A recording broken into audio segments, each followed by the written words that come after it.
예, 이번 방문이 뭘 노리고 있는지는 이제 분명해진 것 같습니다. 우리 정부는 어떻게 판단하고 있고 또 어떤 후속 조치를 준비하는지 신범철 국방부 차관에게 직접 물어봐 드리겠습니다. 자, 어서 오십시오. 예, 안녕하세요. 예, 결국 예상했던 것보다 더 높은 수준의 협력 그리고 또 그렇게 보이고자 하는 북한과 러시아의 속마음이 이제 다 드러났다고 봐야 되겠죠.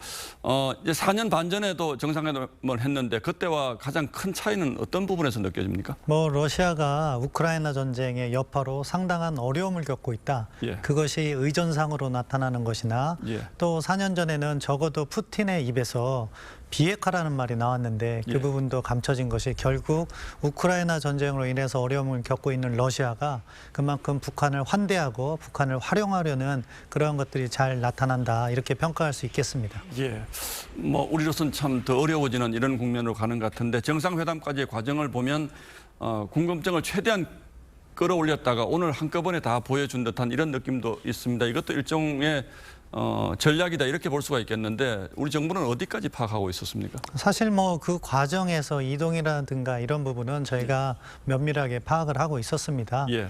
그렇지만 이것이 어떤 과정에서 정보를 획득했는지 예. 그것을 공개할 수 없는 그런 상황인데 정부 내부적으로는 상황에 대해서는 면밀히 파악하고 있었다 이렇게 말씀드릴 수 있겠습니다. 저희 언론들은 블라디보스토크에서 정상회담 할 거다 이런 전망들을 했는데 우주기지까지 갈 거라고는 예상을 했었습니까? 여러 가지 분석이 있었는데요. 그중에 하나 그러한 평가도 있었습니다. 예.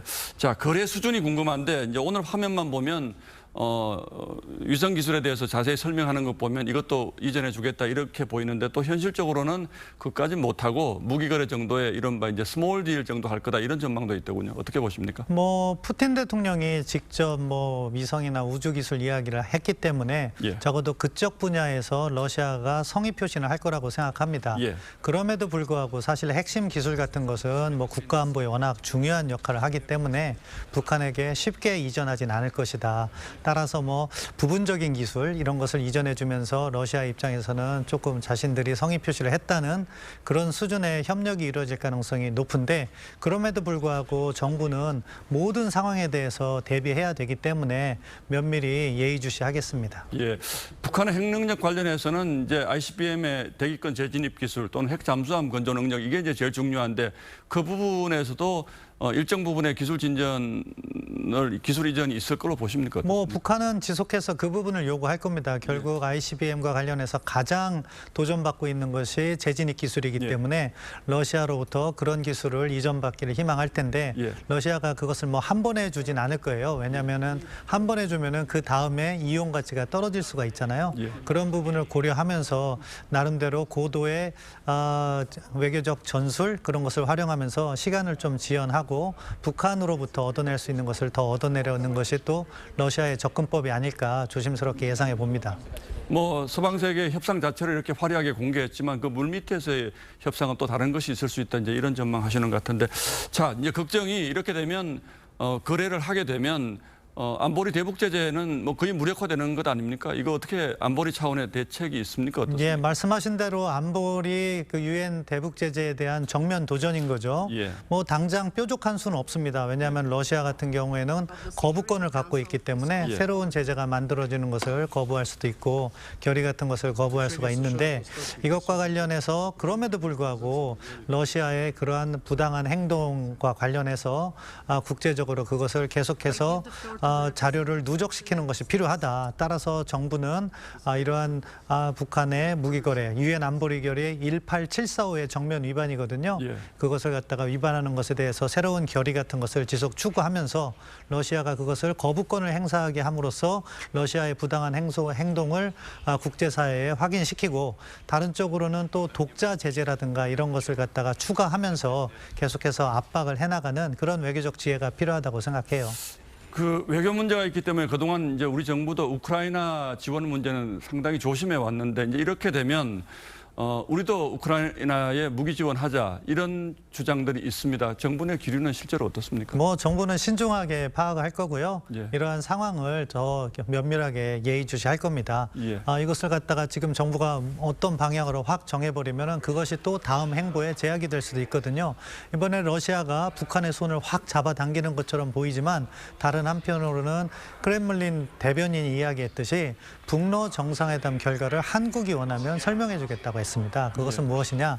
한국과의 관계를 여전히 고려하겠다. 그렇기 때문에 제가 앞서 말씀드린 것처럼 북한에게 뭐 고급 기술까지 다 이전하진 않을 것으로 보고 있는 것이고 예. 그런 부분에 있어서 또 우리가 러시아와의 외교를 이어가면서 북한과 너무 급속도로 접근하지 못하게 하는 그런 지혜도 발휘해야 된다. 그렇기 때문에 뭐 우크라이나 문제에 있어서 갑자기 방향 전환을 한다거나 하는 것은 현재로서는 뭐 고려되지 않고 있는 걸로 알고 있습니다. 그래도 뭐 최소한의 명분은 생긴 게 아닌가요? 그렇죠. 이렇게? 저희 나름대로의 명분을 축적해 가면서 다음 행보를 준비해 나가야겠죠. 예, 알겠습니다.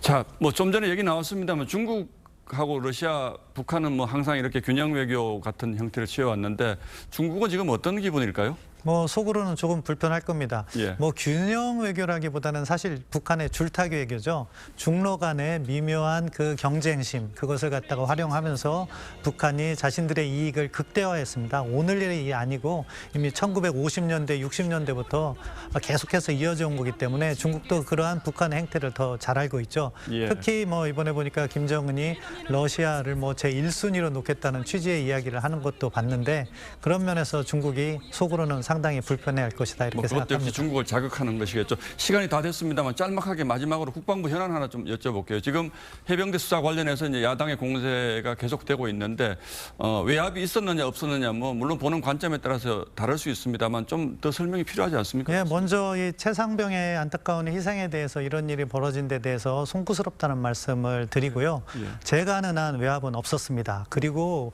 일각에서 특히 야당 측에서 자꾸 뭐 일사단장을 갖다가 구호하기 위해서 그런 것이 있다 하는데 사실 그 일사단장을 이렇게 뭐 커리어를 뭐 함부로 이야기하면 안 되겠지만 지난 정부에서 원스타, 투스타 다 진급을 했기 때문에 현 정부에서 그 사람을 특별히 감싸거나 할 이유가 없거든요. 예. 그리고 그 수사단장의 이야기도 처음에는 부당한 짓이라고 이야기를 했어요. 예. 뭐 일사단장을 빼라. 그렇지만 그런 증거가 나오지 않고 하다 보니까 이제는 그런 걸 느꼈다고 말을 바꾸고 있는 상황이거든요. 예. 그렇기 때문에 이 문제는 어떻게 지금 현재 수사가 경찰에서 진행되고 있어서 그 최상병의 안타까운 죽음의 원인이 무엇인지는 예. 경찰에서 면밀히 조사할 것이고 예. 또 뭐 수사단장 건은 그 수원지법에서 직위해제와 관련해서 재판이 있으니까 그것을 잘 지켜보면서 차분하게 대응하는 것이 예. 국익을 위해서 바람직하다 이렇게 말씀드리고 알겠습니다. 싶습니다. 우리 귀한 우리 자녀가 군대 가서 희생된 문제이기 때문에 국방부도 꼭 좀 정확한 진상을 좀 밝혀주기를 바라겠습니다. 예, 오늘 말씀 여기까지 듣겠습니다. 잘 들었습니다. 고맙습니다.